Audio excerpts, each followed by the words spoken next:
اس میں انہوں نے جلد بازی کی اور ان کا اندازہ جو ہے وہ غلط نکلا. جب جو دوحہ میں مذاکرات ان کے ہو رہے تھے اس وقت ان میں یہ بات طے ہو جانی چاہیے تھی کہ بھئی امریکہ کتنے عرصے میں جائے گا اور کتنے عرصے تک طالبان جو ہے وہ اس کی حکومت کو نہیں چھیڑیں گے, اشرف غنی کی حکومت کے ساتھ تعاون کریں گے. لیکن وہاں پر جو معاہدے ہوئے ان میں طالبان نے جو ہے پورا نہیں کیا ان معاہدوں کو, اور انہوں نے اپنی ایک علیحدہ لائن بنا کے تو حملے کر کے تو افغانستان میں قبضہ کرنا شروع کر دیا. اور اس وقت اگر میں سمجھتا ہوں جو بائیڈن نے جو فیصلہ کیا کہ ہم افغانستان فلائی طریقے سے چھوڑ دیں گے, یا وہ فیصلہ ان کو نہیں کرنا چاہیے تھا. ان کہنا چاہیے تھا کہ نہیں, جو کچھ امریکن حکومت کے ساتھ کیا ہے, آپ نے معاہدہ کیا تھا پہلے صدر کے ساتھ, اب موجودہ حالات کے اندر ہم اس وقت نہیں, اس وقت اس تاریخ کو ملک چھوڑیں گے. اور اس میں ان کو اپنا تمام اسلحہ وغیرہ جو ہے وہ نکال لینا چاہیے تھا, اور پھر امریکہ اس کے طالبان کے اگر طالبان قبضہ کر لیتے تو اور بات ہوتی. اس لحاظ سے بہرحال ایک پلاننگ ضرور, ان کو پلاننگ کا فیلہ کہہ سکتے ہیں, امریکہ کو ہوا ہے, جس کا نقصان جو ہے امریکہ نے اٹھایا کہ بھئی دنیا اس کے خلاف جو ہے وہ مسلسل باتیں کر رہی ہے اور نئے سے نئے الزام لگا رہا ہے. اب دیکھنے والی بات یہ ہے کہ طالبان ملک کو سنبھال لیں گے تو پھر تو وہ جیت گئے, اور اگر ملک کو نہ سنبھال پائے تو پھر اس جیت کا کیا فائدہ. پہلے امریکیوں کے ساتھ لڑ رہے تھے, اب آپس میں لڑنا شروع کر دیں تو وہ تو کوئی جیت نہیں نا. اب امریکہ نے تو آخری فوجی نکال لیا, اب حالت یہ ہے کہ طیارے اڑانے کے لیے ایئرپورٹ کے انتظام کے لیے ان کے پاس سامان نہیں ہے, فورس نہیں ہے. اب وہ قطر اور ترکی سے بات چیت کر رہے ہیں طالبان کے, بھئی وہ اپنے بندے بھیجے. کل تک وہ ترکی کے خلاف تھے کہ ترکی ایئرپورٹ سے جو کابل کے ایئرپورٹ کی سیکورٹی کے ترکی کی فوج تھی اس کے خلاف بیان دے رہے تھے. آج اسی ملک کے خلاف آپ کے پاس پہنچ گئے ترلے وندے ڈالنے کے لیے کہ ہمیں اپنے ٹیکنیکل سٹاف جو ایئرپورٹ کا انتظام سنبھال سکے. یعنی اس وقت حالت یہ ہے کہ جو ایئرپورٹ ہے اس کے کیا دنیا کے ہر شعبے کے لیے آپ سمجھ لیں انہیں ماہرین چاہیے جو شعبوں کو چلائیں. نظام حکومت وہ ابھی تک نہیں بنا سکے, 2 ہفتے ہو گئے اور اس کے اندر حکومت تشکیل نہیں کر سکے. یہ بھی ایک کمزوری کی علامت ہے, اور خدا حکومت کو چلانا. اور پھر یہ ہے کہ ملک کے حالات ایسے ہیں کہ بیرونی امداد کے بغیر نظام نہیں چلا سکتے, ریاست اپنا کام نہیں کر سکتی. اور ریاست کو جن لوگوں سے انہوں نے پیسہ لینا ہے, جس لوگوں سے امداد لینی ہے, ان لوگوں کے ساتھ ابھی تک ان کے جو ہے معاملات طے نہیں پا رہے.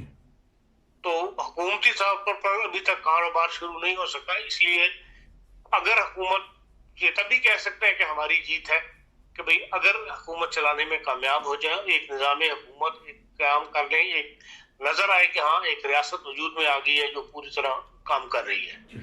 اور اس کے آثار ابھی تک نظر نہیں آ رہے, بلکہ لڑائی کے آثار جو ہیں وہ زیادہ نمایاں ہوتے چلے جا رہے ہیں. اس لیے اس کو طالبان کی جیت تو نہیں کہا سکتا. ہاں یہ ہے کہ امریکہ خود اس ملک کو چھوڑ گیا. اگر امریکہ نہ چاہتا تو یہ یہاں رہتا تو پھر طالبان اس کو بھگا تو نہیں سکتے تھے. وہ تو اپنی مجبوریوں کی وجہ سے امریکہ نے جو فیصلے کیے ملک چھوڑنے کے, ان کو کوئی طالبان نے شکست نہیں دی امریکہ کو.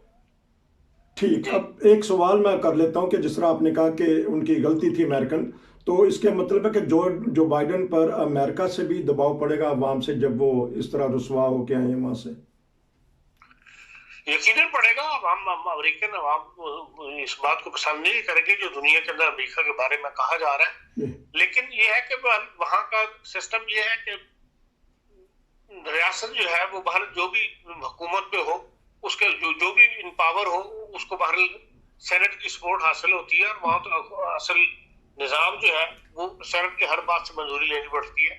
تو ایسا موقع نہیں آئے گا کہ جو بائیڈن کو جو ہے سینٹ میں شکست ہونی شروع ہو جائے. تو باہر نظام حکومت چلتا رہے گا. اور یہ تنقید جمہوری ملکوں میں عام سی بات ہے کہ کھل کے لوگ تنقید کرتے ہیں, کھل کے لوگ خلاف بھی لکھتے ہیں, اور جو حکمران ہے وہ اس کو برداشت بھی کرتے ہیں. اسی سے نئی رائے پیدا کی جاتی ہے, نئے رستے پیدا نکلتے ہیں, نئی سوچ کے ساتھ لوگ نئے نظام تشکیل لیتے ہیں. یہ تو کوئی ایسی بات نہیں کہ بھائی اس سے جو بائیڈن کو ایسا نقصان ہو کہ اس کے اقتدار چلا جائے. ایک سوال میں کر لیتا ہوں کہ جس طرح جب روس کو وہاں سے پسپائی ہوئی تو مجاہدین کی حکومت بنی اور مجاہدین نے خانہ کعبہ میں جا کے وعدے کیے تھے کہ ہم آپس میں نہیں لڑیں گے. اس کے بعد سب دنیا نے حالات دیکھ لیا. طالبان کا یہی نظر آ رہا ہے. دیکھیں ابھی تو انہوں نے کوئی ایسا طالبان نے خانہ کعبہ جا کے وعدہ نہیں کیا کہ ہم نہیں لڑیں گے یہ کریں گے. طالبان کی کوشش تو بظاہر یہی ہے کہ بھئی ابھی تک انہوں نے اپنی حکومت نہیں بنائی. کہ طالبان کی حکومت بنانا چاہتے تو بنا سکتے تھے, لیکن یہی ہے کہ دوسری طاقتوں کو لگتا یہی ہے کہ جو دوسرے جنگجو گروپ ہیں یا دوسرے جو سیاسی پارٹیاں ہیں ان کو ساتھ مل کے چلنا چاہتے ہیں, اسی لیے شاید حکومت ابھی تک تشکیل نہیں دے سکے. اور اگر تو مل کے حکومت بن گئی تو پھر تو یہ باتیں جو ہے شاید ان کی ضرورت پیش نہ آئے اور لڑائی میں بھی اتنی پیش رفت نہ ہو جس قسم کی نظر آ رہی ہے. لیکن بات یہ ہے کہ افغانستان میں تو ہر آدمی اپنے پاس ہتھیار رکھتا ہے اور چھوٹے چھوٹے جنگجو گروپ جو ہے وہ وجود میں ہر وقت موجود رہتے ہیں. اس لیے افغانستان پہ حکومت کرنا اتنا آسان نہیں ہے. لیکن یہ ہے کہ باہر طالبان کی ایک کوشش تو ہوگی کہ بھئی وہ ایک مشترکہ حکومت بنا کے تو ایسا ماحول سے بچے رہیں جس سے دنیا جو ہے افغانستان کے اوپر باتیں کرے یا طالبان کے اوپر باتیں کرے. بظاہر نظر یہی آتا کہ اب وہ دنیا پر یہ ثابت کرنا چاہتے ہیں کہ ہاں ہم حکومت کرنے کے یا سیاسی عمل کو جاری رکھنے کے قابل ہیں. ہم اب کب تک کامیاب ہوتا ہے یہ وقت بتائے گا. تو ایک طرف صدر جو بائیڈن خوشی منا رہے ہیں کہ ہم نے 1 لاکھ سے زیادہ افراد نکال لیے ان 15 دنوں میں, تو یہ 15 دنوں میں بہت ساری پلاننگ ہو سکتی تھی, وہ کیوں نہیں کی گئی؟ دیکھیں پورے ملک کے اندر ایک اچانک ہنگامے کی کیفیت تھی. صرف ایک ایئرپورٹ تھا جہاں پر لوگوں کو پہنچانا وہاں سے نکالنا ایک بہت بڑا امریکہ کے لیے ایک درد سری تھی, اور اس کو انہوں نے بحفاظت نکال لیا. یہ ان کی کامیابی ہے. اور افغانستان کو انہوں نے طالبان کو روک کے رکھا کہ ان کو وہاں تک ایئرپورٹ پر نہیں آنے دیا. اگر طالبان بکھر جاتے اور وہ ایئرپورٹ کا رخ کر لیتے یا وہاں لے آتے تو ان لوگوں کو امریکہ کیا باقی طاقتیں بھی جو اپنے ملکوں کو باشندوں کو لیں ان کے لیے مشکل ہو جاتا. لیکن یا تو کوئی آپس میں معاہدہ تھا ایسا, ان دونوں کے درمیان انڈرسٹینڈنگ تھی انڈر دی ٹیبل, جسے کہتے ہیں کہ بھئی کوئی نہ کوئی ایسا معاہدہ جس وجہ سے انہوں نے ادھر کا رخ نہیں کیا اور 31 اگست تک انہوں نے امریکہ کو نہیں چھڑا. اور امریکہ نے بھی 31 اگست سے پہلے 31 اگست تک اپنے بندے جو ہے نکال لیے. باقی یہ ایک ہو سکتا ہے معاہدے کی وجہ سے وہ جو امریکہ بآسانی اپنے بندے نکالنے میں کامیاب ہو گیا. تو اب مقابلہ اصل میں ہوگا طالبان کا داعش کے ساتھ. تو وہ جو 2000 کے قریب جنگجو ہیں وہ طالبان کا مقابلہ کریں گے. دیکھیں خالی داعش نہیں بلکہ ممکن ہے کہ اور گروپ بھی ہوں جو دنیا کی دوسری طاقتیں ان کو سپورٹ کر رہی ہوں. تو ابھی تک تو داعش میں کوئی اس طرح کھل کر سامنے نہیں آئی, سوائے انہوں نے اپنے وجود کا پتہ دے دیا کہ ہاں ہم افغانستان میں موجود ہیں.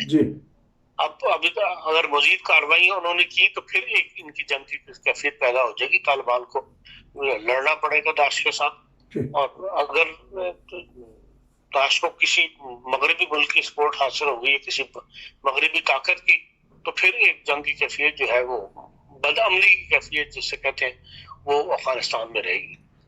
کل ہماری عسکری قیادت نے کمیٹیوں کے ساتھ میٹنگ کی, ان کو بلایا, ان کے حالات ان کو بتائے, تو اس طرف کیا آپ کی نگاہ ہے؟ دیکھیں کمیٹیاں دو کو بلایا, انہوں نے ساروں کو تو نہیں بلایا. ایک بلایا ہے کشمیر کمیٹی کو اور ایک بلایا ہے انہوں نے دفاع کی کمیٹی کو. اور یہ سب خانہ پوری والی باتیں جو اصل بات ہوتی ہے جو جیسے کہنا چاہیے وہ خفیہ رہتی ہے. اور ان سیاستدانوں کو کبھی بھی پاک فوج نے ایسے سیریس باتیں یا ایسی جو خفیہ رہنے والی باتیں ہیں وہ کبھی بھی نہیں بتائی. اس طرح مغربی دنیا کے اندر سیاستدان کو ہر بات پتہ ہوتی ہے اور سیاستدان کے کہنے پر فوجیں جو ہے وہ عمل کرتی ہیں. ہمارے یہاں مختلف معاملہ ہے. ہمارے یہاں فوج جو فیصلہ کرتی ہے وہ سیاستدانوں کو ماننا پڑتا ہے, سیاسی طاقتوں کو. تو اس لحاظ سے جو ملاقات ہوئی ہے میں سمجھتا ہوں وہ ایک خانہ پوری ہے, اس سے زیادہ اس کی کوئی اہمیت نہیں ہے. ایک پبلک کے اندر ایک تاثر چلا گیا کہ ہاں جی فوج نے بھی سیاستدانوں کو یا سیاسی لوگوں کو آگاہ کیا ہے کہ اب ان کی پلاننگ کیا ہے, آگے کیا ہونا ہے, یہ جو جنگی جو جس سے کہتے ہیں اسٹریٹجی, وہ تو انہوں نے سیاستدانوں کو نہیں بتائی ہوگی. ہاں جو خطرات درپیش ہیں, جب بارڈروں کی صورتحال ہے, ممکن ہے اس کے اوپر انہوں نے ان کو بریفنگ دی ہو کہ بھائی افغانستان کی بارڈر سے یا بلوچستان والی بارڈر کی طرف سے ہمیں کیا خطرات پیش آ سکتے ہیں. آخری سوال ہم یہ نے ہے, کیا تیاری کی ہوئی ہے. آخری سوال چند منٹ ہمارے پاس, پاکستان کے اوپر کیا اثرات پڑیں گے, کیونکہ کرونا وائرس بھی ہے, معاشی بدحالی بھی ہے, اور اس کے علاوہ دوسرے مسائل بھی ہیں اندرونی طور پہ.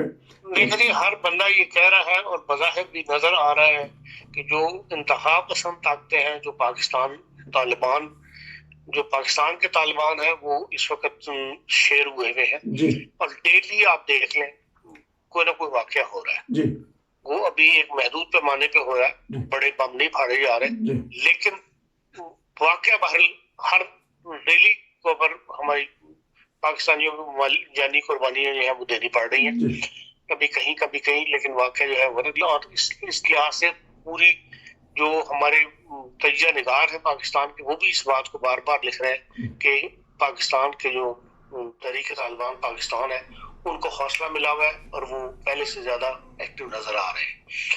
اور یہ بہت بڑی بات ہے جو کہا جاتا ہے کہ بھئی لال مسجد کے اوپر انہوں نے طالبان کا جھنڈا لہرا دیا, یا جو مسجد جو ہے اسکول جو ہے مدرسہ اسلام آباد میں لال مسجد والوں کا, اس کے اوپر بھی انہوں نے اپنا طالبان کا جھنڈا لہرا دیا.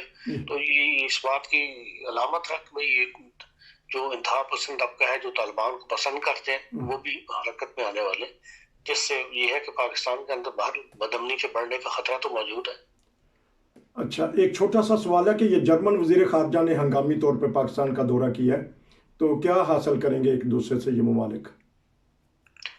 دیکھیں جو پاکستان جرمن وزیر خارجہ نے دورہ کیا, لیکن باقیوں نے بھی پاکستان سے ٹیلی فونک رابطے وغیرہ کیے ہیں. اور ایک تو جرمنی نے جو جرمن سفارتکار ہیں اسلام آباد میں افغانستان میں, ان کو اسلام آباد لا کے تو پھر جہاں سے جرمنی لے کر آئے ہیں. جی یہ بھی ایک خبر ہے. جی تو اور جو افغانستان کے اندر افغانستان میں جرمن جو مشنز وغیرہ تھے ان کے اندر بھی ان کو اس وقت تمام وہاں سے کاروبار بند کر رہے ہیں. تو پھر اسلام آباد کا جو سفارت خانہ ہے ظاہر ہے کہ زیادہ ایکٹیو ہو جائے گا جرمن سفارت خانہ افغانستان کے معاملات میں بھی. اس لیے اس گفت و شنید کے لیے کرنے کے لیے بات معاملات طے کرنے کے لیے انہوں نے یقیناً ضرور سمجھا ہوگا کہ میں جا کے خود وزیر خارجہ پاکستان سے مل لوں اور معاملات طے کر لوں. تو یہ جرمن حکومت لے کے آ رہی ہے ان کو, افغانیوں کو, تو یہاں پھر یہاں افغانیوں کو رہنے کے حقوق مل جائیں گے, کیونکہ پچھلے سالوں میں ڈیپورٹ کیے گئے ہیں بہت سارے افغانی. یہی جرمن حکومت نے بڑا دل دکھایا ہے, بلکہ جو اینجلا میرکل ہے اس نے تو اپنے انتخابی جلسے کے دوران پارٹی اجلاس میں باقاعدہ موقع ایک دم اعلان کر دیا کہ بھئی ہم 40,000 جرمن افغانی لیں گے. جی اور یہ بہت بڑی بات ہے. اور جبکہ انتخابی مکالمے تو جو غیر ملکی ہیں ان کو نہ لینے کی بات کی جاتی ہے, اور تمام سیاسی پارٹیاں جو ہیں وہ اس معاملے میں بہت محتاط رویہ رکھے ہوئے ہیں کہ بھئی غیر ملکوں کے ساتھ کیا سلوک کرنا ہے, یا جو جنگ سے متاثرین ہیں ان کو لینا ہے یا نہیں لینا.